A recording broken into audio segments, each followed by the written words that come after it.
Bien, a los que están en la transmisión, los invito a participar. Estamos muy pendientes de su participación. Por la tarde vamos a tener una sesión interactiva donde vamos a poder participar todos, tanto los que estamos aquí como los que estamos allá.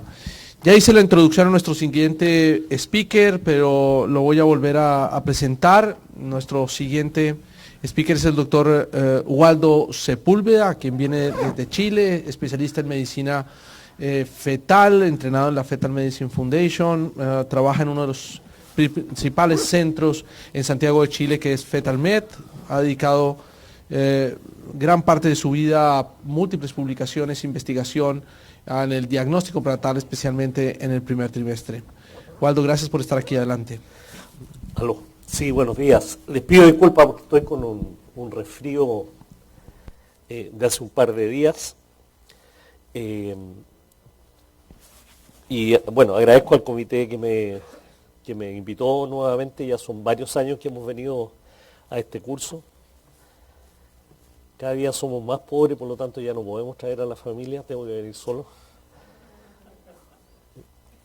Y cada día está más difícil entrar. Ayer estuvimos 2 horas ahí tratando de entrar en inmigraciones. También hay problemas. Cada día se hace más pesado viajar. Los aeropuertos están llenos, los aviones no te hacen el upgrade. Hay una serie de detalles que están haciendo la cosa bien complicada.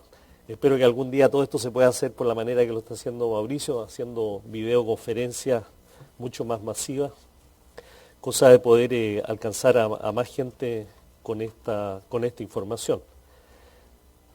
Además, destacar, ¿cierto?, a mi expositor previo, el doctor Malinger es una autoridad más que mundial, está fuera del planeta, ya es de ¿cómo se llama?, los conocimientos que tiene en un área tan específica y tan importante como la parte cerebral fetal.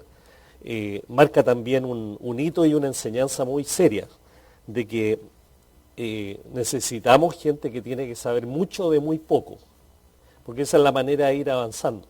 Hay que profundizar los conocimientos como él lo ha hecho, y por supuesto son conocimientos que se van adquiriendo en años y tal vez en décadas. Aquí no basta que un posbecado, un residente de obstetricia y ginecología asista a una clase del profesor Malinger y sea experto en neurosonografía. Estos son cientos de miles de pacientes que hay que estar examinando para poder encontrar detalles que son al final evidentes si alguien los describe por algunas características. Y también es importante que la persona que sea interesada en un tema lo profundice, porque también hay mucha información dispersa en la literatura, hay mucha información que la podemos encontrar en los tiempos en que los archivos no estaban digitalizados, así que también hay que seguir visitando algunas bibliotecas que tienen aún las revistas en papel y en ese sentido ir incorporando lo que se sabe al conocimiento actual. Bueno, y en algo de eso yo me he sentido un poco identificado también, que es en hacer algunos aportes en el diagnóstico de la cara fetal. Muchos de ustedes han visto o han escuchado alguna de estas diapositivas, pero este es un tema que seguimos trabajando y les voy a mostrar lo que hemos hecho en el último tiempo y cómo ya hemos incorporado, ¿cierto?, el estudio de la cara del feto en la semana 11 a 14 como parte de un screening, y les voy a mostrar algunos trucos como para que ustedes lo puedan empezar a hacer en forma sistemática. Porque tal como se mide el cefalonalgas o se estudia la translucencia nucal, se van a dar cuenta que es bastante fácil examinar la cara gracias a los avances tecnológicos que tenemos. Es lo único que ha permitido ver cosas que hace 5 años atrás no se veían. Estos son fotos de diferentes caras fetales en diferentes etapas de la gestación, y por supuesto esto es muy interesante para los padres, en el sentido de que ellos, una de las cosas que más piden es ver la cara de sus fetos. Eso ha hecho que la industria también coloque mucho interés en poder desarrollar la estructura anatómica del feto y que se pueda representar bien en una ecografía tridimensional. Con diferentes software, ustedes ya pueden lograr determinar las características faciales con bastante precisión después de la semana 16.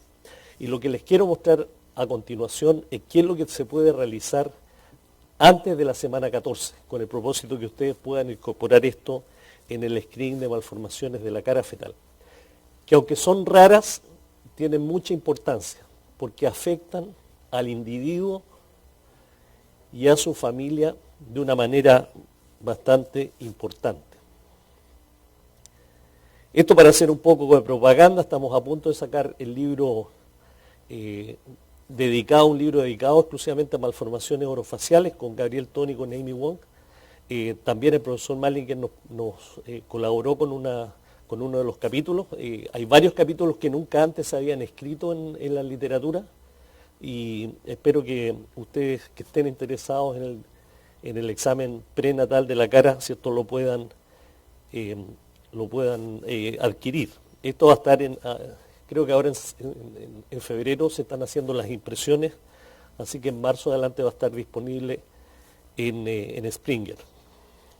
Y lo otro que les recomiendo también es revisar uno de los artículos que publicamos. Este es un artículo que nos fue revisado por pares, que una revisión que se me pidió que hiciera para la revista amarilla, el Donald School Journal of Ultrasound Obstetrics and Gynecology, donde básicamente, ¿cierto?, hay mucho del material que les voy a presentar acá.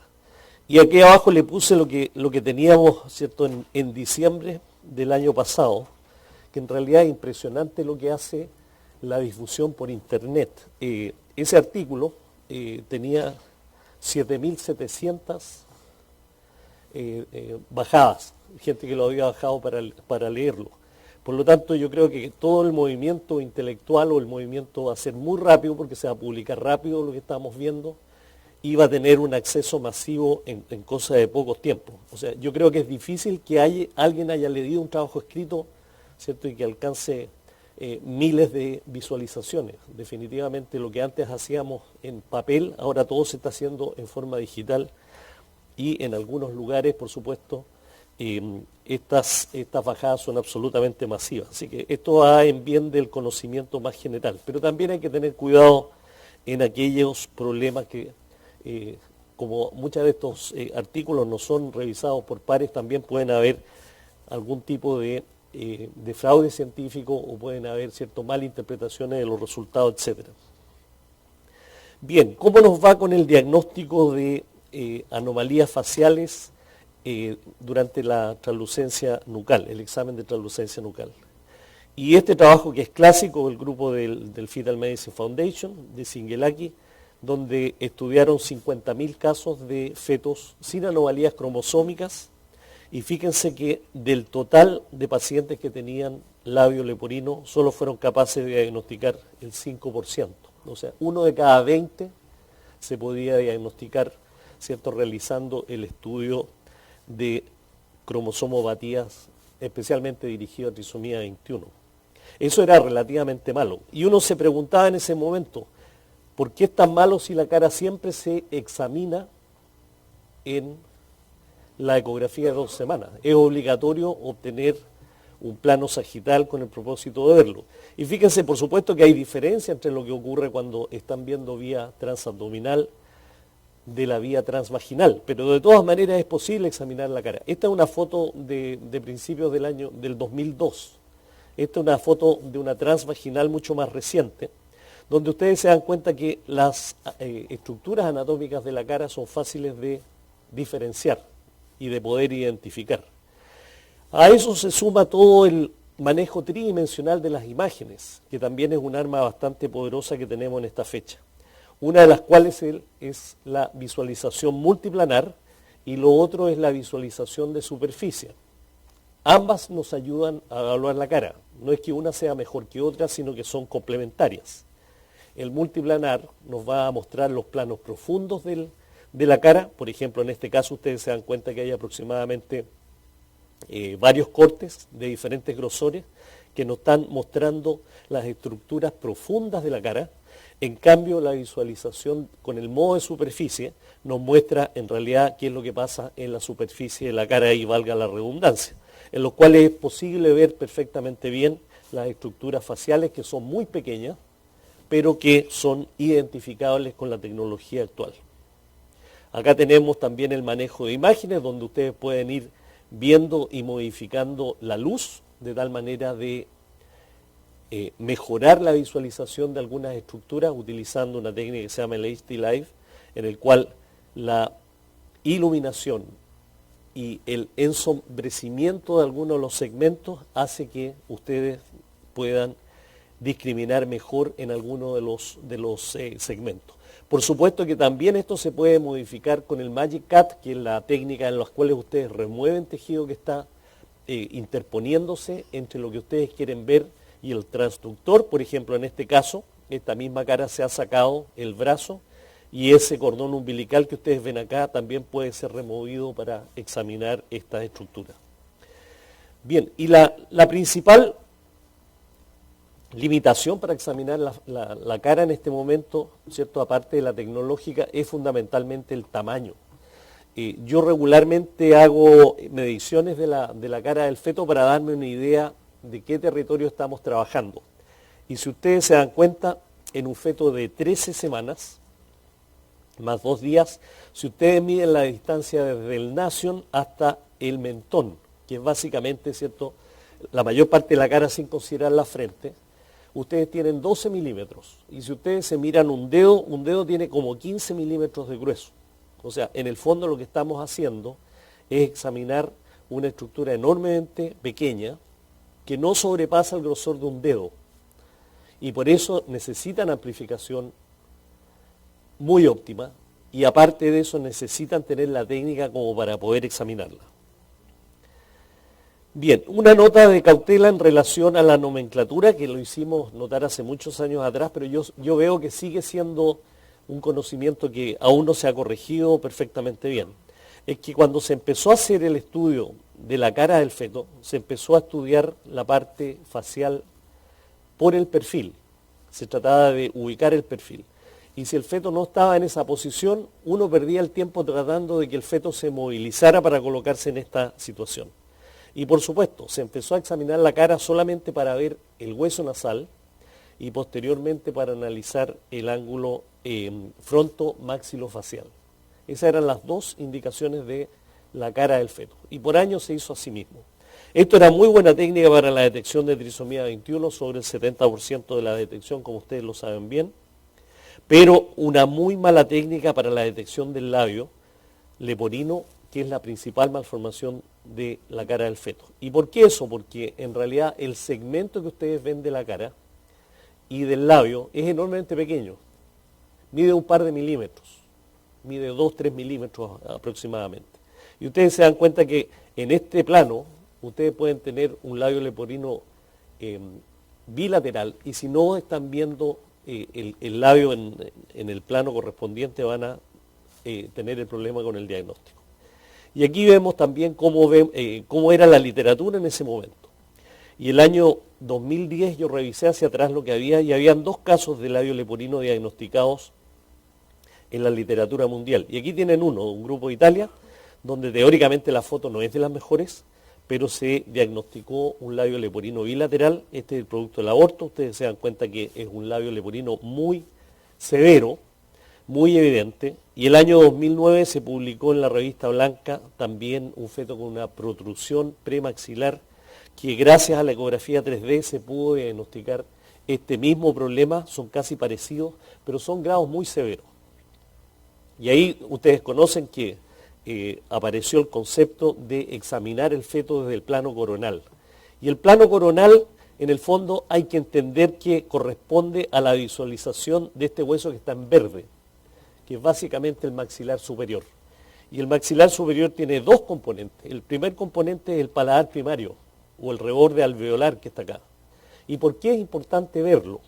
Porque el 80% de los fetos que tienen fisuras orofaciales van a tener afectada esta situación. Van a tener una afección del paladar primario. 75-80%.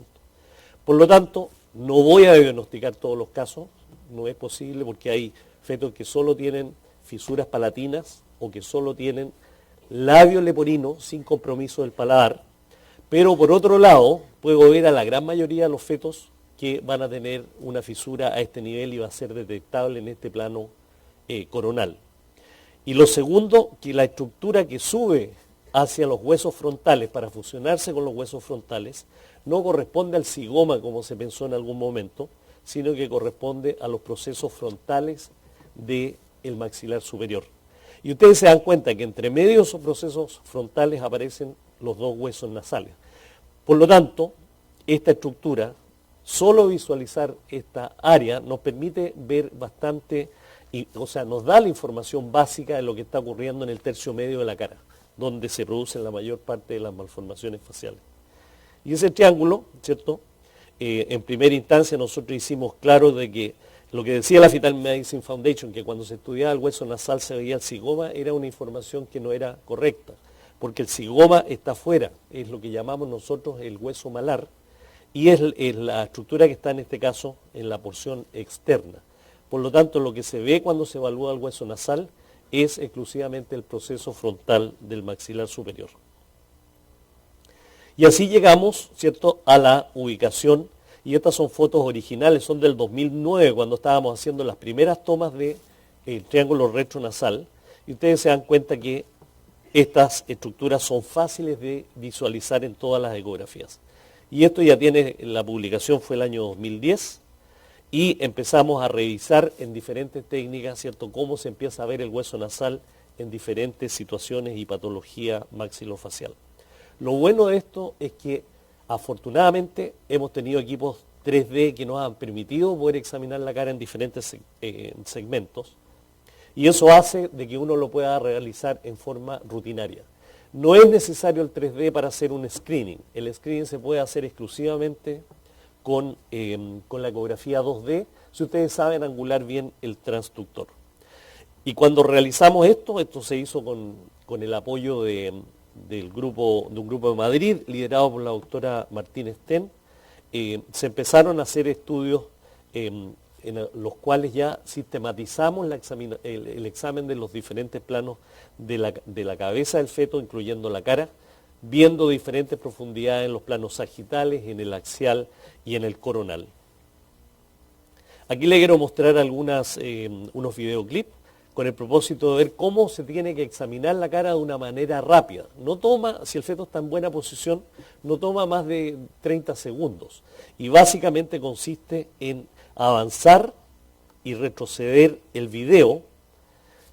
transductor, de tal manera de que pueden ver ustedes la sutura metópica, las zonas oculares, donde están las órbitas, los huesos nasales, y después de eso aparece el triángulo retronasal justo detrás de la punta de la nariz. Y ese es un plano bastante fácil de ver y es de un par de milímetros, pero un pequeño y suave cierto movimiento traductor lo van a poder perfectamente ver muy bien. En la parte de abajo se ven la mandíbula, y la mandíbula tiene otra característica, que hay un espacio donde se ve el triángulo retronasal. Y ese espacio es muy importante porque esa es la única indicación para revisar si existe o no existe una micrognatia. Y hay otra información también que se ve en este caso, que ustedes también pueden ver, hay síndromes genéticos que afectan a las clavículas. Y la única manera de examinar las clavículas en el feto de primer trimestre también es este plano coronal. A eso le hemos sumado también un dato muy importante, que es el examen de ambas extremidades.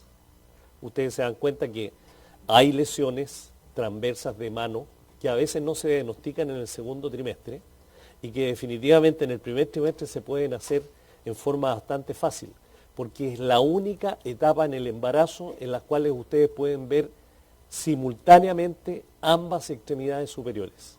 Si ustedes examinan las manos de un feto para ver si tiene o no tiene un brazo o una mano, necesitan necesariamente mover el transductor de un lado hacia otro. Y es muy difícil documentar la presencia de ambas manos en ese instante.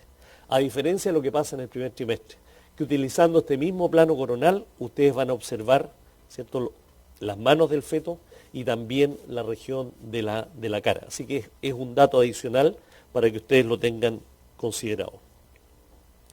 Por lo tanto, hemos cambiado un poco la visualización de estos casos en el sentido de que lo que antes era exclusivamente medir la translucencia intracraneana y el hueso nasal, ha cambiado para ver diferentes estructuras. Y un vistazo rápido les puede demostrar que ustedes van a ser capaces de evaluar la zona correspondiente al hueso frontal o la sutura metópica. En este momento toma mucha importancia examinar la cantidad de tejido subcutáneo que hay en la zona prefrontal, porque fetos con malformaciones como la trisomía 21, ustedes se van a dar cuenta que tienen un edema prefrontal ya visualizado en esta fecha. Ese fue un hallazgo de Roy Maimon hace un par de años atrás. Ven la piel y la punta de la nariz, hueso nasal, son capaces de examinar el labio superior, pueden observar el labio inferior, el mentón, la maxila, la lengua y el paladar duro o paladar secundario. También es posible examinarlo en esta fecha. Por lo tanto, se dan cuenta ustedes que hay más estructuras que el hueso nasal y que esa totalidad de estructuras puede ser visualizado con bastante detalle en el primer trimestre. Y si a eso ustedes le agregan la segunda parte de la visualización coronal de la cara, van a empezar a ver con mucho detalle la sutura metópica, que como ustedes saben se modifica en casos de algunas displasias esqueléticas, malformaciones genéticas. Ven los dos huesos frontales que en esta fecha están separados, ven las órbitas y conjuntamente con las órbitas van a tener que examinar obligadamente, tienen que pasar por los cristalinos. Así que también patología del tipo catarata congénita, especialmente en una etapa que estamos viendo mucha infección congénita que afecta al feto, se puede detectar en este momento por una opalescencia del cristalino en estos casos. Se puede observar la boca, el triángulo retronasal y que el triángulo compromete o visualiza la parte correspondiente al hueso nasal, por lo tanto van a ser también capaces de detectar ausencias o hipoplasias de hueso nasal con la visualización simultánea de ambos segmentos, el derecho y el izquierdo. Y, por supuesto, lo que fue el motivo principal para comenzar con este screening, que era revisar el paladar primario. Y por último, tienen que fijarse en la parte inferior de la cara, porque las malformaciones del tercio inferior de la cara, que fundamentalmente son de micrognatia, generalmente son severas y tienen una alta asociación a síndromes genéticos. Así que todo eso se puede ver, ¿cierto?, con estos dos cortes, el corte sagital y el corte coronal de los fetos. Aún no somos capaces de examinar los orificios nasales, es difícil examinar la arcada dentaria y no se puede examinar el paladar posterior o el paladar blando. Pero en este momento, por lo que se puede realizar, ustedes pueden realizar un screening muy simple, de alta efectividad para diagnosticar patología severa y que les puede alertar sobre malformaciones asociadas o síndromes genéticos asociados, y definitivamente, ¿cierto?, esto está marcando la pauta como para ver la parte más estructural de la cara que está, ¿cierto?, formando el pilar sobre el cual se va a desarrollar la cara de ese feto y de ese individuo. Por lo tanto, para mostrarles algunas de las características que tienen estas lesiones, aquí tienen un triángulo retronasal absolutamente distorsionado, y cuando ustedes hacen este mismo plano en el sentido axial, o sea, esto lo estoy mirando desde arriba, ustedes pueden bajar del cerebro hacia la zona del paladar, ustedes se dan cuenta la magnitud de esta fisura. Este era un feto que tenía no solamente fisuras faciales, sino que se dan cuenta que tenía además una cránea, por lo tanto el diagnóstico de trabajo en ese momento fue que estos fetos tenían un síndrome de banda amniótica. Y ustedes se dan cuenta que con este plano se hace absolutamente evidente. Y aquí hay dos casos de fetos con holoprosencefalia. Perdón. Dos fetos con holoprosencefalia, son fetos distintos. El primer caso ustedes se dan cuenta que a primera instancia no llama mucho la atención de que este feto tenga alguna patología facial, solamente llama la atención de que el hueso nasal no está presente, pero se ve muy tenue en la zona del paladar. Pero cuando ven el triángulo retronasal, se dan cuenta que el feto tiene microoftalmia, se dan cuenta que las cuencas oculares son muy pequeños. Aquí aparece el triángulo retronasal, pero la base está totalmente interrumpida. Hay un espacio al lado derecho y hay otro espacio al lado izquierdo, lo que lo hace consistente con un labio leporino bilateral. Y cuando ustedes ven este otro caso, que también es un caso que no es muy evidente, pero llama la atención que hay un ligero engrosamiento del plano de la translucencia nucal, con un muy buen hueso nasal, y en forma muy tenue se observa que puede haber alguna fisura en esta zona. Pero cuando ustedes lo ven de frente, en el plano coronal, se dan cuenta que este feto tiene los dos huesos nasales presentes, pero las paredes del triángulo están absolutamente abiertas. En vez de ser triangulares, están paralelas, con una ausencia completa del paladar.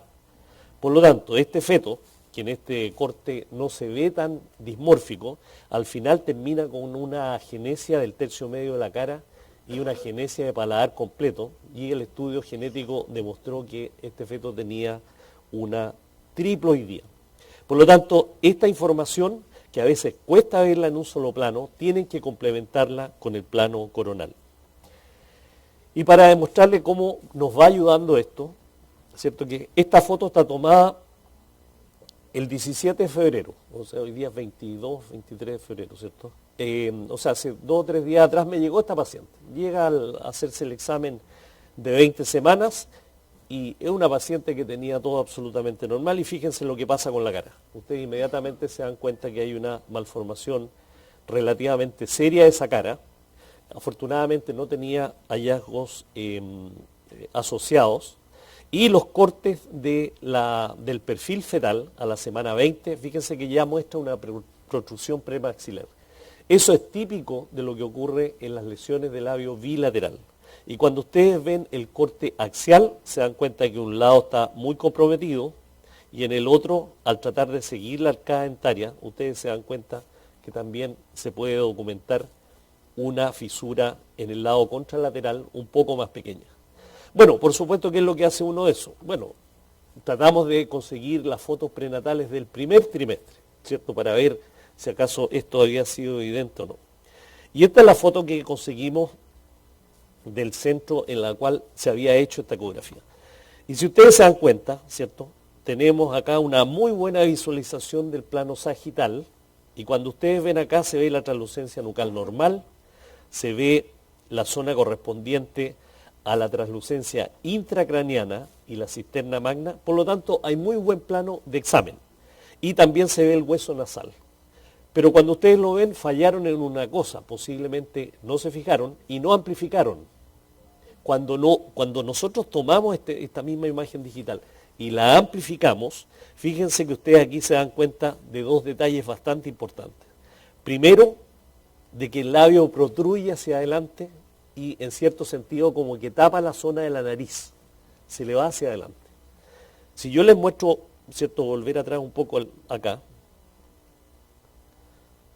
fíjense que el labio, ¿cierto?, la nariz tiene una dirección hacia arriba y el labio nunca la tapa, a diferencia de lo que pasa en este caso, en el cual la zona como que se levanta, coloca un techo debajo de los orificios nasales.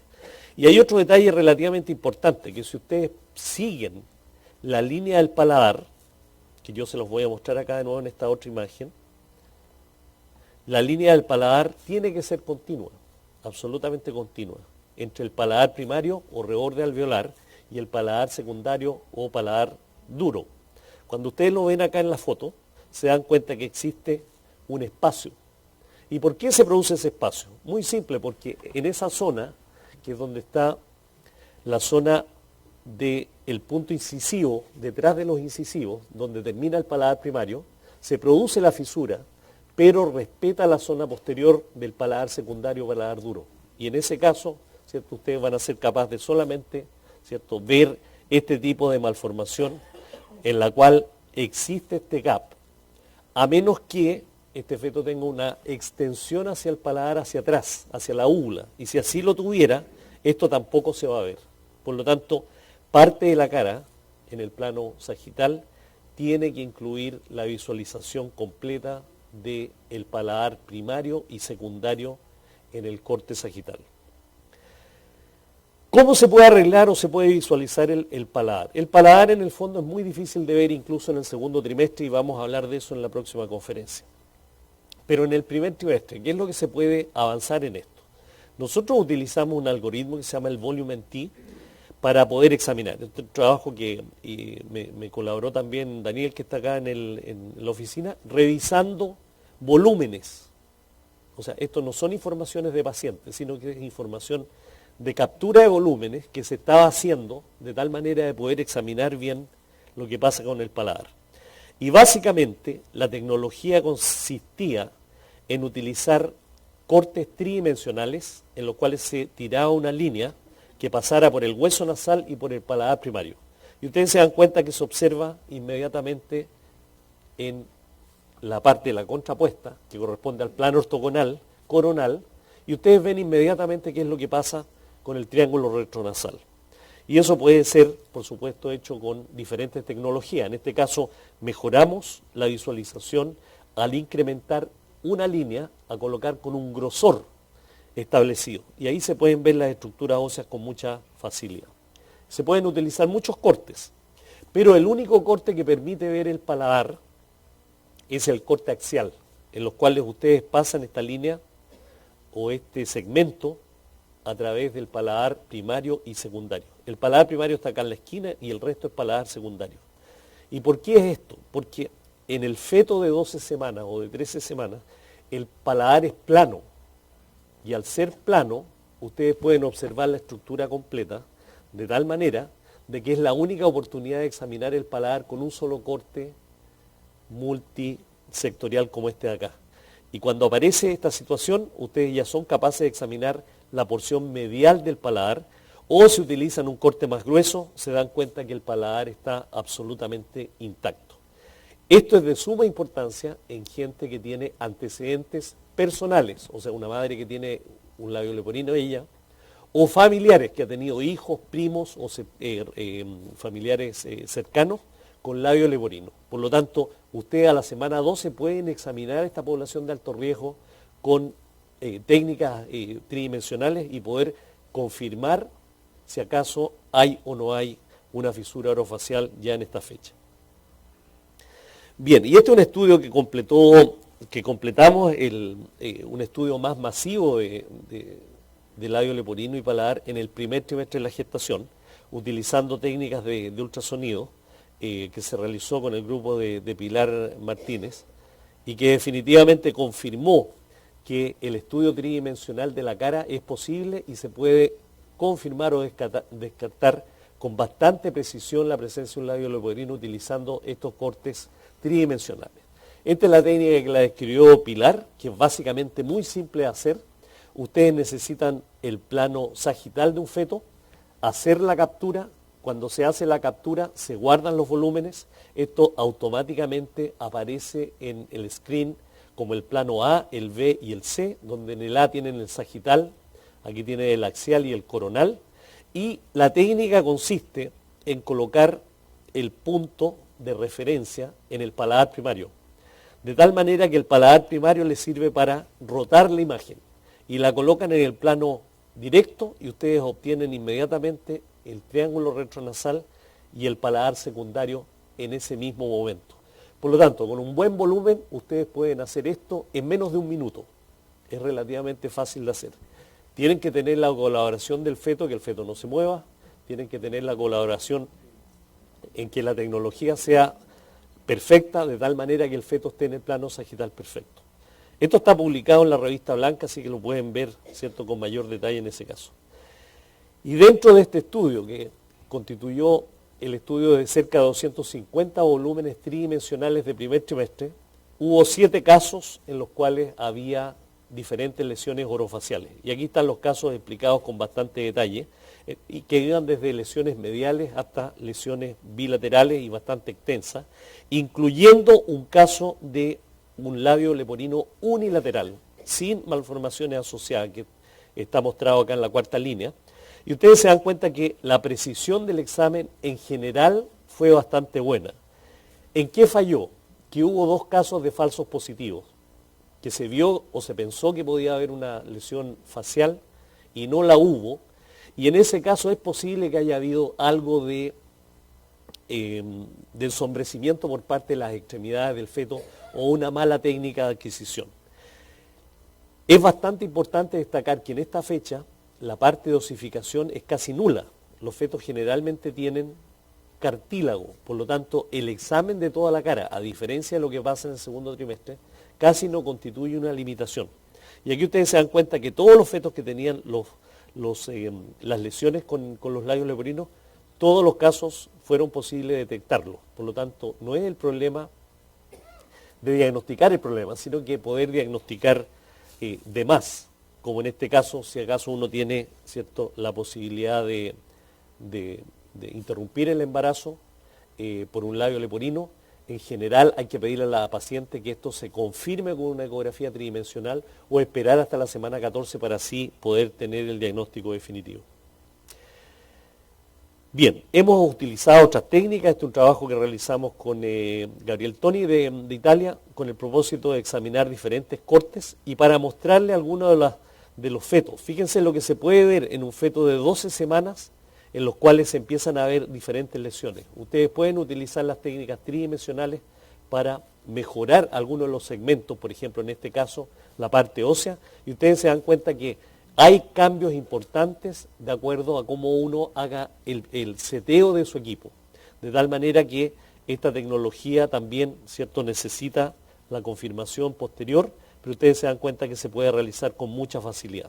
Este es un feto que tiene una trisomía 18 y fíjense ustedes cuando se evidencia la zona del triángulo retronasal, ustedes se dan cuenta que aquí hay dos lesiones bilaterales. Este feto se examinó nuevamente a la semana 14 y esta fue la ecografía de la semana 14 donde se muestra en tercera dimensión lo que tenía y el producto del aborto, en los cuales ustedes se dan cuenta que tenía una lesión muy complicada de labio, paladar primario y paladar secundario.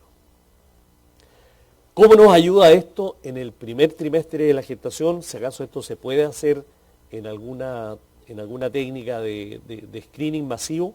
Nosotros lo estamos realizando hace 5 años atrás. Vamos, ojalá, a publicar nuestros resultados a medida que vayamos detectando fetos con fisuras orofaciales.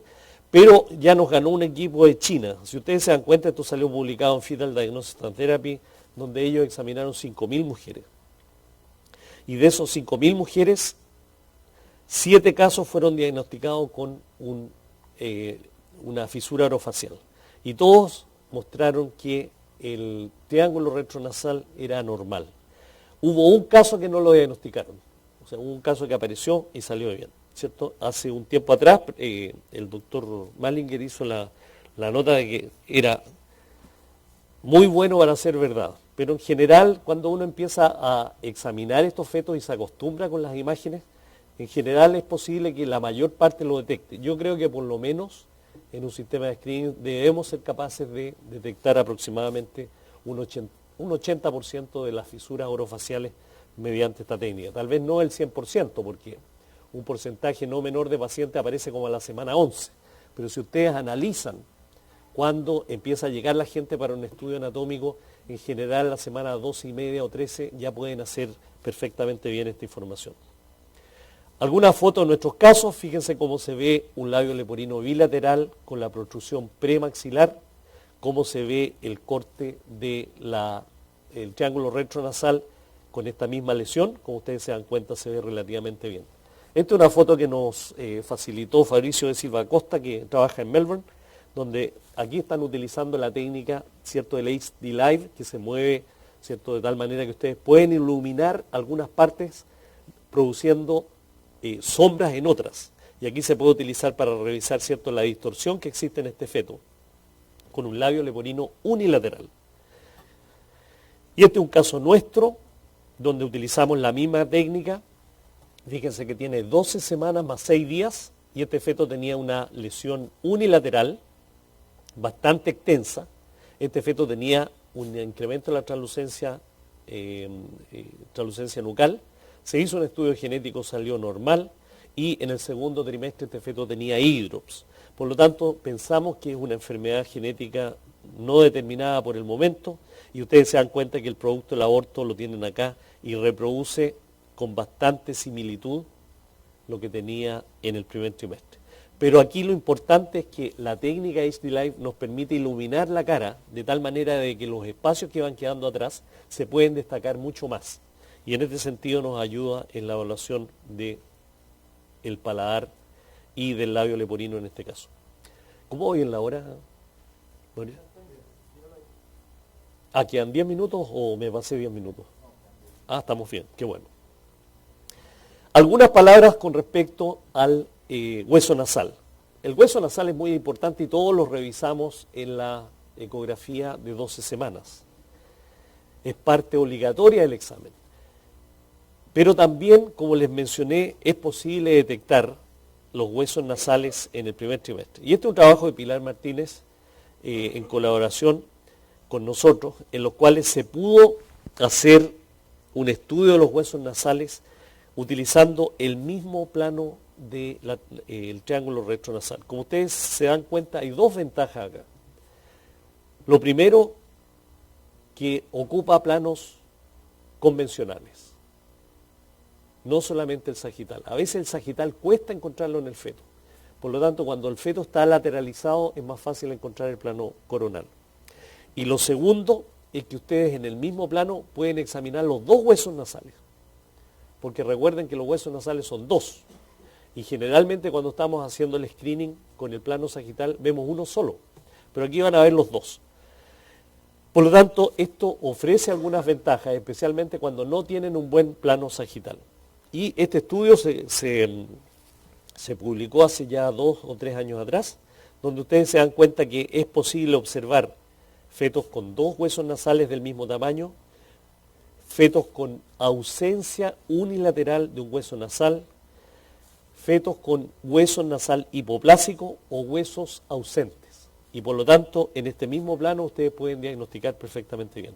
Por lo tanto, este es un valor agregado que tiene la visualización del triángulo retronasal, porque les permite confirmar que lo que vieron en el plano sagital como hueso nasal sí lo fue, y segundo, porque pueden examinar ambos huesos y compararlos. Les destaco que aquellos fetos que tuvieron ausencia unilateral de hueso nasal se comportaron exactamente igual que los fetos que tenían huesos nasales dobles. Por lo tanto, la técnica de encontrar un solo hueso o ambos huesos nasales bien ecorefringentes tienen la misma equivalencia clínica.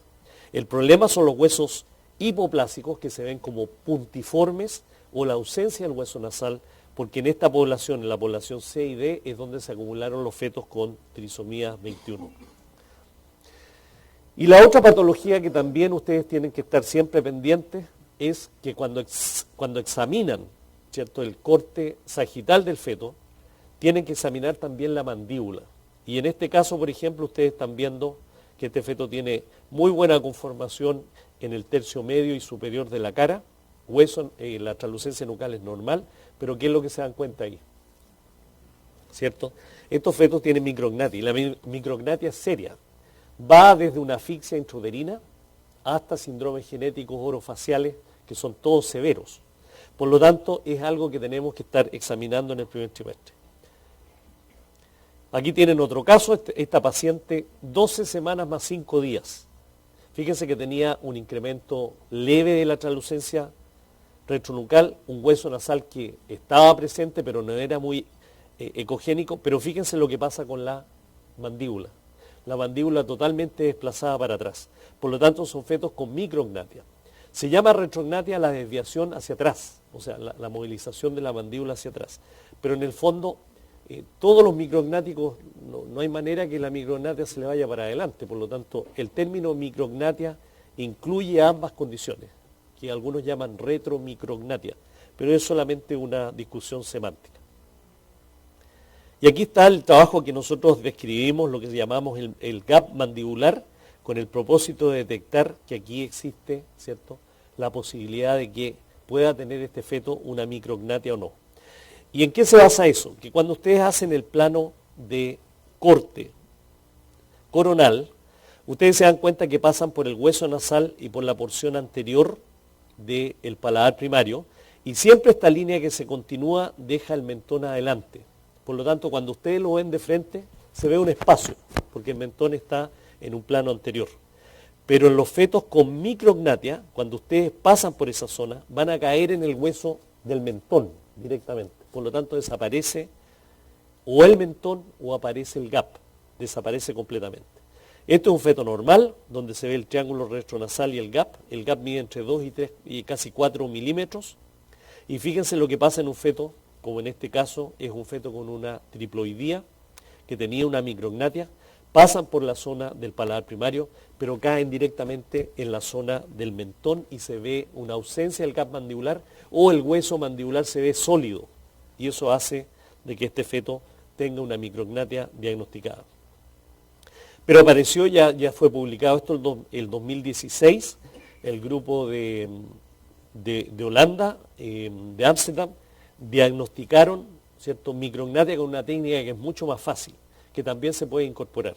Que en el fondo lo que ellos hacen, en vez de partir en el hueso nasal, hacen el corte en la porción anterior del mentón y pasando por la zona correspondiente al paladar primario, y esa línea se extiende hacia arriba y queda un espacio prefrontal bastante extenso.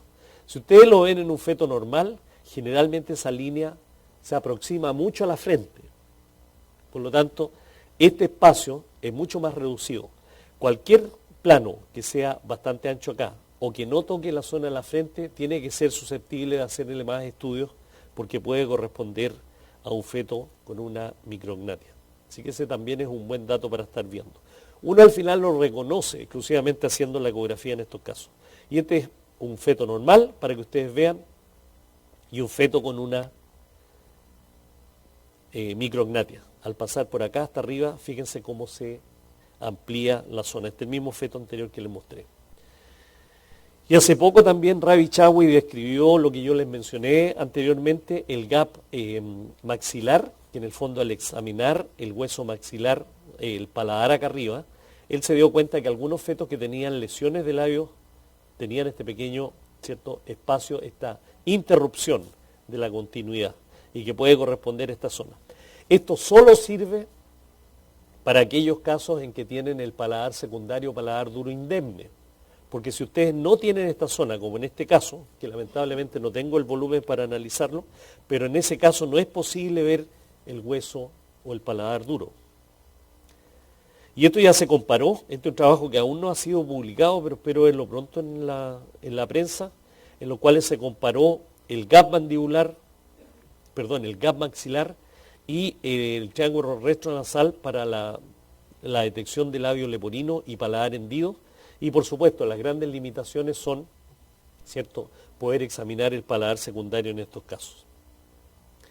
Y para terminar, ¿qué pasa con el labio? El labio propiamente tal, porque hemos hablado, ¿cierto?, de lesiones del paladar primario, lesiones del paladar secundario, pero también necesitamos saber qué es lo que pasa con el labio, porque ustedes pueden tener un labio leporino sin compromiso del reborde alveolar. Y en este caso, por supuesto que el labio siempre ha estado visible en la ecografía, en el mismo plano que nosotros examinamos la translucencia nucal, la translucencia intracraniana y el hueso nasal. Y es la estructura que tenemos acá. Básicamente hicimos un estudio para poder determinar el grosor de esta zona. Le llamamos grosor premaxilar. Y poder determinar cuán grueso es esta zona en relación a fetos normales y fetos con alteraciones. Y estudiamos 88 casos. Y estos 88 casos se estudiaron con volúmenes tridimensionales. Y lo que hicimos básicamente es que se tira una línea que cruce por el paladar secundario y paladar primario y medimos la distancia entre la porción anterior del hueso o cartílago en esta fecha y la porción externa de la piel. Y medimos esa zona. Y eso le llamamos el engrosamiento premaxilar. Y al hacer los estudios, tomamos volúmenes de fetos con labio leporino y empezamos a hacer las mismas medidas, pero en volúmenes ya guardados. Y ustedes se dan cuenta que estas mismas mediciones, por ejemplo en este caso, el grosor premaxilar fue de 3,5 milímetros y este feto tenía un labio leporino bilateral, por lo tanto protrusión premaxilar. Este es otro caso de un feto con una trisomía 13 que tenía una protrusión premaxilar en que esta zona se ve absolutamente engrosada. Por el otro lado, aquellos fetos que tienen lesiones en la cara plana o que no tienen labio anterior, por ejemplo las lesiones mediales, ustedes se dan cuenta que este corte desaparece, por lo tanto no ven esta piel delante de esta zona, y eso también son fetos anormales. Tuvimos 2 casos de fetos con lesiones unilaterales, en los cuales ustedes se dan cuenta que en la zona media la medición puede ser absolutamente normal, pero la lesión está por el lado. Y en ese caso, al estar lesiones unilaterales, es posible que no se diagnostiquen con esta técnica. Pero ¿en qué nos ayuda? Nos ayuda en que esta zona, que es una zona que generalmente uno no se fija, uno coloque atención en la dismorfología absolutamente local de estos casos. Y para terminar, ¿qué es lo que me ha enseñado poder haber descrito esta técnica y haberla incorporada de forma masiva en mi práctica clínica? Es que en realidad cuando uno analiza el triángulo retronasal, está analizando los pilares fundamentales del desarrollo de la cara del feto. Por lo tanto, si esto está malo, puede haber algún problema. ¿En qué nos ayuda? El diagnóstico de todo tipo de fisuras orofaciales, el estudio de los huesos nasales y la micrognatia. Por lo tanto, con eso ustedes van a tener por lo menos el 80% de la patología de la cara cubierta con un simple examen. Bien, muchas gracias por la atención. Waldo, muchas gracias por tu excelente conferencia. Estamos muy a tiempo. A las personas que están en la transmisión, vamos a entrar en un café. Tenemos 1 minuto para una pregunta o un par de preguntas para Waldo. Creo que el tema es absolutamente fundamental. Nos saludan desde Cali, Colombia, una de las principales clínicas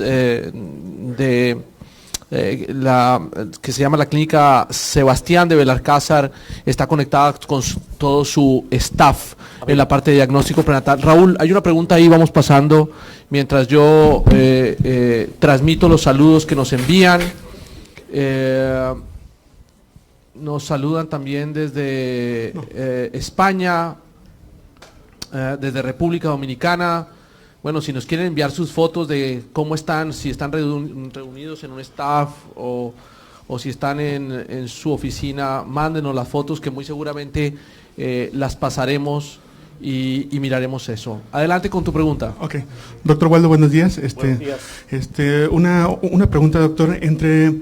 En estos defectos de cara, ¿encontraron alguna relación con una translucencia nucal aumentada? ¿Algo más que pudiéramos darnos la pauta? Encontré esto y también puedo asociarlo a algo más. Digo, por la cantidad de síndromes que se asocian a defectos faciales. Esa es mi pregunta. La última vez que se revisó la asociación entre labio leporino o fisuras orofaciales en general con malformaciones genéticas, en realidad hay como 150 síndromes detectados. En un porcentaje alto hay translucencia nucal que no es muy prominente, salvo si el feto tiene una trisomía 18 o una trisomía 3, pero en general son mediciones en el límite bajo, ¿cierto?, de lo anormal. Por supuesto que cuando se encuentra una fisura orofacial, estas pacientes tienen que tener un estudio genético completo, y sobre todo ahora que se están haciendo los microarrays, eso también nos tiene que ayudar. En este momento en Chile no lo tenemos implementado porque es muy caro, solamente le hacemos el cariotipo convencional. Pero definitivamente estos fetos tienen que ser estudiados con mucho detalle. Y por eso es importante hacer el diagnóstico prenatal, porque eso les da tiempo para que las pacientes puedan tener definitivamente un estudio lo más completo posible, los cuales a veces se demoran mucho. Un microarray se puede demorar 1 o 2 meses. Ok, Waldo, nos hacen una pregunta, no sé desde dónde, pero ¿puedes volver a poner la imagen del triángulo retronasal normal y volverla a explicar, por favor? Te piden eso. Mientras lo vas preparando, mientras Waldo va a transmitir esa imagen de nuevo, Mark, we are going to put again an image, okay? From okay. Esa es. Waldo, que si lo puedes explicar otra vez, hay gente en Ecuador, creo que esta pregunta también viene desde Uruguay, que si puedes explicar un poco más mientras yo te transmito otra, el triángulo retronasal. Yo creo que los que quieren salir a tomar café pueden ir yendo, porque esto está muy interesante. Allá en sus casas pueden tomarse el cafecito mientras Waldo explica. Adelante, Waldo. Bien, el triángulo retronasal es la representación de la estructura ecogénica que forma el hueso maxilar superior. Y el hueso maxilar superior tiene esa estructura, una estructura triangular, que en la cual ustedes tienen ahí la lesión, o sea, tienen ahí el reborde alveolar y la proyección hacia la unión con el hueso frontal, que corresponde al proceso maxilar de la maxila superior, el proceso frontal de la maxila. Y eso es un solo hueso, por eso uno lo puede ver absolutamente continuo en los cortes. Si nosotros revisamos el triángulo, lo vamos a ver que esto es lo mismo. Aquí se ve la zona del reborde alveolar, y el reborde alveolar es el paladar primario. Eso es lo que ven acá, es donde tienen ustedes los dientes, es el paladar primario. Lo que sigue detrás de la fosa incisiva es, que se llama el foramen incisivo, que ustedes se lo pueden tocar. Yo tengo un hoyo ahí. No, se lo pueden tocar. Y definitivamente hacia atrás viene el paladar duro o paladar secundario. Por lo tanto, esta zona que ustedes ven acá, en forma triangular, tiene una base que es el paladar primario y tiene las proyecciones, que en este momento no tiene mayor importancia ver las proyecciones, porque en realidad el problema se produce acá. Y esto está coronado por los dos huesos nasales. Entonces, por eso este corte, que es único, que es en una sola zona de contexto coronal, ustedes pueden observar, ¿cierto?, esta zona. Por supuesto que en la semana 11 se ve con más dificultades que en la semana 14. Por lo tanto, también hay un factor de edad gestacional que ustedes tienen que considerar en el grado de dificultad para observarlo. Pero cuando se acostumbran a verlo, yo lo hago en forma rutinaria. Y mido en forma rutinaria diferentes segmentos de este ángulo. Y con eso podemos observar fácilmente ausencias o hipoplasia de huesos nasales y lesiones de la base de este triángulo, que es la fisura que compromete el paladar primario. Estas dos preguntas que vienen creo que te van a encantar y las puedes concatenar. Una de ellas fue con el signo que describiste, que fue el signo de la mariposa, que te la hago de segunda. La primera viene con relación al triángulo retronasal, Waldo. Dice, la utilización del triángulo retronasal en la detección de la hendidura facial en sí misma, es decir, que si tú lo utilizas como screening para la detección de las hendiduras faciales, o si tú piensas que podía sumarse a el tamizaje de primer trimestre como marcador de alteraciones cromosómicas.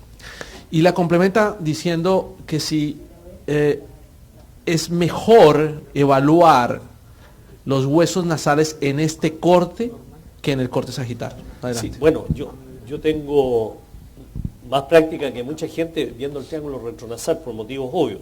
Y definitivamente me ayuda más revisar los huesos nasales en este plano. De acuerdo. Lo que sí es que cuando hay que medir el hueso nasal, porque también nosotros tenemos la rutina de medirlo, de marcarlo con los calipers, también la medición, en ese caso es mejor el plano sagital, es cuando el feto está de perfil. Aquí no se puede medir porque ustedes no saben el ángulo que tiene. Por lo tanto, hacemos las dos vistas, pero un porcentaje grande de fetos no está en el plano sagital perfecto, sino que está recostado hacia un lado. Y cuesta obtener, ¿cierto?, por mucho que uno angule el transductor, es difícil conseguir el plano sagital perfecto que solicita la Fetal Medicine Foundation. Y en ese caso, lo único que hacen ustedes es levantar y angular el transductor, pero en el plano cráneo-caudal, de tal manera que enganchan el triángulo retronasal y pueden ver los huesos nasales con facilidad. Y definitivamente yo creo que es un método de screening. Nosotros lo tenemos, hemos hecho casi 5.000 exámenes, tenemos muy pocos casos de labio leporino detectados, pero ninguno de los labios leporinos se nos ha pasado, de los 3 que hemos visto. Y todos los casos que han salido normales, el triángulo retronasal, ninguno de ellos ha tenido fisura. Por lo tanto, es bastante bueno, pero nuestra casuística es baja, como para que sea un trabajo de un impacto importante. Así que estamos coleccionando y viendo esta patología y estamos tratando de recuperar fotos de fetos que tienen labio leporino para revisar cuáles fueron los hallazgos retrospectivos, en forma retrospectiva, y también uno se da cuenta que se encuentran anomalías faciales que no fueron detectadas en el momento del examen. Así que en ese momento se puede trabajar en forma prospectiva o también se puede revisar hacia atrás. Lo que es frustrante es que cuando uno ve a una paciente a las 20 semanas con labio leporino y se da cuenta que habían hallazgos que no se detectaron, significa que el mensaje no está llegando. Por lo tanto, eso es importante que ustedes incorporen esto, porque se tienen que acostumbrar a esta estructura hasta que al final lo hacen de manera tan automática que no se les van a pasar estos casos, que tiene mucho impacto en la familia. O sea, una madre le puede perdonar a usted que el feto venga con una cardiopatía congénita, pero que no le haya diagnosticado un labio leporino es de un impacto mayor en la familia. Waldo, un comentario y una pregunta. Okay, yo pienso que el estudio en planos coronales es muy superior al estudio en sagital. Y es muy superior porque cuando vos obtenés lo que la Fundación llama la línea media, realmente en la línea media el hueso nasal no está presente. Okay, o sea, cuando vos mostrás un hueso nasal, está mostrando el paladar derecho o izquierdo y no la línea media. O sea que eso es el comentario. Segundo, tú has hablado del hueso malar que no está descrito, o sea que no era el hueso malar. Has hablado de la línea media, que no es la línea media. Yo he hablado del tercer ventrículo, que no es el tercer ventrículo. Y así hemos hablado de los tálamos en el diagnóstico, que no son los tálamos. ¿No te parece que hay demasiados errores en los trabajos de la Fundación para que en algún momento nos empezamos a preguntar qué es lo que pasa? ¿Es una fundación tan seria? Bueno, yo creo que lo primero en los planos frontales, que aquí puse la foto para que se pudiera ver bien, por supuesto que la información que da un solo plano siempre es inferior a la que da múltiples planos. O sea, si ustedes pueden observar en profundidad lo que está pasando en este feto, ustedes pueden obtener por lo menos 5 a 10 cortes múltiples, a diferencias de milímetros una de otra, totalmente digitalizado, y en el cual ustedes pueden llegar hasta atrás del feto. Lo único que no se puede diagnosticar con este corte es la úvula. Es imposible ver hasta el momento la úvula en este caso, pero si ustedes tienen un paladar secundario indemne, aunque tengan una úvula bífida, en general las implicancias no son tanto. Lo que sí que un paladar fisurado tiene problemas dentales, fonéticos, etcétera, en estos fetos. Por lo tanto, yo creo que hay una situación bastante importante en estos planos de exploración en el plano coronal. Lo segundo, sobre las diferencias de nomenclatura. Yo creo que la Fetal Medicine Foundation ha hecho una labor espectacular y brillante para poder colocar en el tapete, ¿cierto?, todo lo que estamos haciendo en el primer trimestre. En realidad es muy difícil encontrar algo que ellos no hayan hecho en este momento. Por supuesto que cuando se hicieron las primeras descripciones de esta estructura, piensa tú que el hueso nasal fue descrito en el 2002. Estamos a 2017, o sea, ya lleva casi 15 años y la resolución de los equipos en ese momento no era muy buena. Por lo tanto, cuando partió la primera estructura, se cometieron algunos errores en los cuales no se utilizó la nomenclatura adicional. Pero yo creo que la seriedad de los trabajos está avalado por el tiempo. El tiempo ha ido cambiando a veces alguna de la nomenclatura, pero en general la información que se ha entregado ha sido absolutamente fidedigna y bastante dura como para confiar bastante en lo que se ha encontrado. Lo del cigoma es un problema que lamentablemente la gente que empezó a trabajar en esto no eran odontólogos. Anatomistas. ¿O eran anatomistas? Exacto, yo creo que más que odontólogos, anatomistas. Sí. Recuerden que estamos en el café, así que en la transmisión no va a haber interrupción, hay muchas preguntas, así que yo creo que vale la pena aprovechar. Gema, si estás de acuerdo, seguimos, ¿no? ¿Ok? Entonces, los que quieren ir a tomar café, los que están aquí en Miami, pueden salir y volver. Yo me quedaría, pero bueno. Y los que están los que están en la transmisión, vamos a seguir haciendo las preguntas y muy seguramente empataremos el momento con el café. Waldo, hay una pregunta aquí que dice acerca del signo de la mariposa que describiste entre la semana 11, 14 y la pregunta va dirigida a si tú consideras que encontrar ese signo o evaluar el signo de la mariposa es indispensable para hablar que estamos en presencia de un cerebro normal? Bueno, no, solamente la mariposa indica de que hay una holoprosencefalia semilobar o alobar. De hecho, no hemos tenido la posibilidad de examinar fetos con holoprosencefalia lobar para saber cómo está el plexo coroide, pero yo presumo que va a estar normal. He visto casos de encefaloceles, casos de diferentes patologías, especialmente fosa posterior, en el cual el signo de la mariposa está absolutamente normal. O sea, los plexos coroides están normales. Los plexos coroides se alteran solo en la holoprosencefalia. Y ahora está apareciendo alguna evidencia de discordancia en el tamaño de los plexos coroides, están apareciendo alteraciones de la ecogenicidad de los plexos, pero no hay ninguna patología asociada. Por lo tanto, en este momento hay que considerar que el signo de la mariposa solo sirve para holoprosencefalia semilobar y lobar. ¿Qué vía utilizas para evaluarla? Siempre parto con la vía transvaginal, siempre. Si se encuentra alguna anomalía, se pasa a la transvaginal. O si la es decir, que tú cuando haces una ecografía 11-14, Waldo, en este momento partes por vía abdominal sí. Y terminas por vía transvaginal. Solo si hay problemas. Solo si hay problemas. Sí. Okay. O la paciente es muy obesa o no se lograron los planos que uno considera. Nosotros tenemos un plan de examen de 30 minutos. O sea, hay tiempo de más para darse cuenta si sale fácil o no sale fácil. Y si la paciente es obesa o tiene cicatriz abdominal por abdominoplastía, etcétera, hacemos el plano transvaginal muy rápido. El problema del plano transvaginal es que el feto tiene que moverse de tal manera de encontrar el plano. A diferencia de la transabdominal, de que uno puede encontrar el plano moviendo la mano. O sea, uno busca el plano. En cambio, en la transvaginal el feto se lo muestra. Entonces, es difícil hacerlo. En el segundo trimestre resulta más fácil porque uno puede movilizar al feto, pero en el primer trimestre es relativamente difícil hacerlo. Por lo tanto, uno queda con una limitación del ángulo del examen.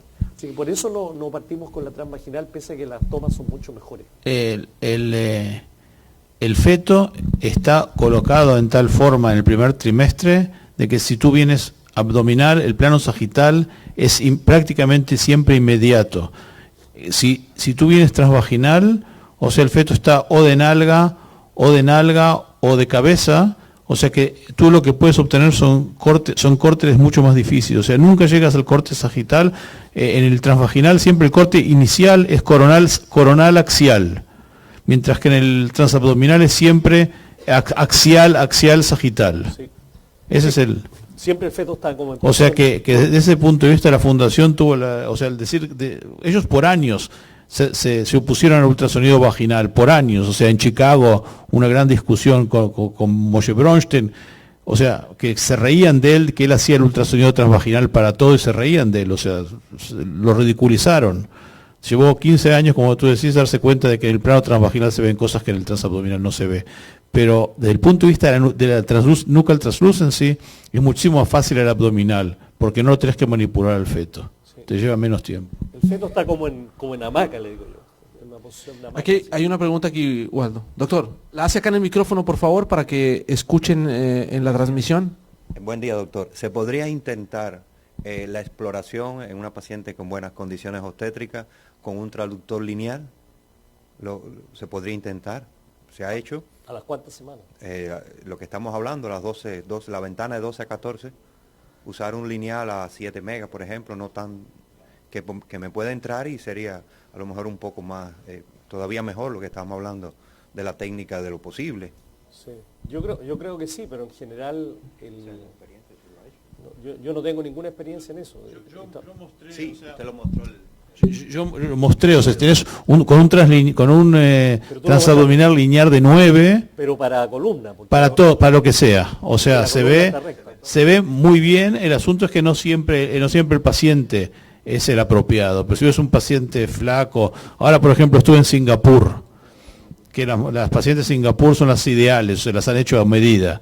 O sea, y con el transductor lineal, o sea, puedes hacer todo el examen en 5 minutos a transabdominal y ves igual que con el vaginal, porque tiene una resolución espectacular.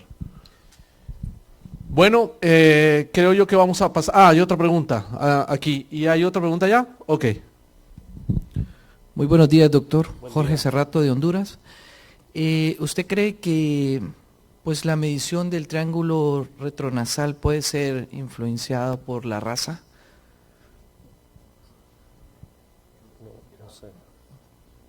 Así como, por ejemplo, cuando lo miramos, el hueso nasal, pues, cuando la raza negra, pues, puede cursar con hipoplasia, quiero ver si en su experiencia puede ser afectado también el triángulo retronasal. Bueno, el triángulo es el triángulo. Lo que pueden estar alterados son a lo mejor, o lo que puede estar mostrando alguna diversidad es el ángulo entre la base y los pilares, o no sé, pero en realidad el triángulo es el triángulo. Al final el hueso maxilar es uno solo. No tengo, es muy buena pregunta, lo voy a revisar. Tienen que haber estudios de antropología que nos indiquen cómo es el maxilar superior. Pero el triángulo lo va a ver en todas las poblaciones, independiente de la raza. Eso Aquí, es una cosa. aquí en el micrófono. Sí, gracias. Yo creo que muchas veces eso de las razas se usa más en cribados, que determina mucho cuando usted va a hacer screening o cribado, la raza influye para usted dar un número de uno en tanto, como generalmente lo vemos en los programas de cribado. O sea, podría tener valor en el momento que esto formara parte, como le hicieron la pregunta anterior, de que se utilizara para un cribado del primer trimestre para identificar esto. Mi pregunta va en ese sentido de que si el hueso nasal uno lo describe en el primer trimestre ausente o presente solamente, con lo que usted está planteando es que usáramos otra técnica de visualización. Sí, sí. Tendríamos que incluir la medida de esto en una prueba de cribado para trisomías y no dejarlo para el segundo trimestre como generalmente se le pide. Me gustaría sacar esa duda. Sí, nosotros utilizamos tres tipos de clasificación, o sea, lo clasificamos en presente, ausente o hipoplásico. Y el hipoplásico lo definimos como puntiforme, que es redondo en vez de alargado, y de baja ecogenicidad. El problema con eso es que usted cuando lo mide las diferencias son milimétricas. O sea, nosotros publicamos la tabla en Prenatal Diagnosis de la medición del hueso nasal en población latina. Es muy parecida a la población asiática, y la población asiática tiene nariz chica, pero nosotros no. Pero la medición, por supuesto, existe una distorsión en ese sentido, de poder tener la medición perfecta en el primer trimestre, porque son estructuras muy pequeñas, de milímetros, 1 o 2 milímetros. En todo caso, el hueso nasal ausente, que posiblemente el año 2002 no se veía como hueso nasal ausente, si esa misma paciente ustedes la examinan hoy con las ecografías y la técnica que existe en este momento, posiblemente van a ver un hueso nasal hipoplásico. Y en ese feto se veía como ausente. Es porque la tecnología y la resolución de imagen es mucho mejor ahora, por lo tanto los huesos hipoplásicos empiezan a aparecer, cosa que 15 años atrás no se podía diagnosticar. Doctor Waldo, buenos días. José Juan Arroyo de México. ¿Ustedes tienen alguna experiencia en la exploración del paladar blando? Muchas veces resulta que todo está bonito, sale bien, el bebé se va a su casa y días después el pediatra le dice a la mamá, tiene problema en la parte profunda del paladar. Por ahí hay algo que se describe, y no sé si se ha buscado, lo han buscado ustedes, un signo que le llaman de igual, o buscar la ausencia o presencia de la úvula. Sí. ¿Qué nos puede decir al respecto usted? Sí, bueno, en general eso voy a mencionarlo en la próxima conferencia. Sí, yo creo que déjalo para la próxima conferencia porque estamos ya... bueno, vamos a parar aquí. Empezamos nuevamente en 7 minutos. Para los que están en la transmisión, los que pueden ir a tomarse un café, y seguimos con Waldo con cómo o qué se debe evaluar en el paladar. Muchísimas gracias a todos los que están en asistencia. Nos vemos en 7 minuticos para volver a empezar la última sesión de la mañana.